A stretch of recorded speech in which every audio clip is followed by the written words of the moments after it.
Hello everyone and welcome to this video. Today I will show with you how to create an account on Backblaze.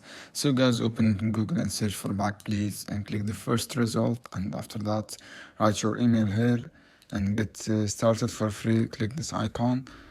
After that guys, wait, and what you have to do guys, this is one more step. This is how you can do guys, and click on get start free here, and click try for free for computer backup, and write your email and click create an account as you can see here. After that guys, you have to go your email, and after you verify your email, you'll open your dashboard successfully and without any problems. And this is how you can open account guys. I hope this video for you. Then don't forget subscribe and like and share this video for more content, and see you on another video soon.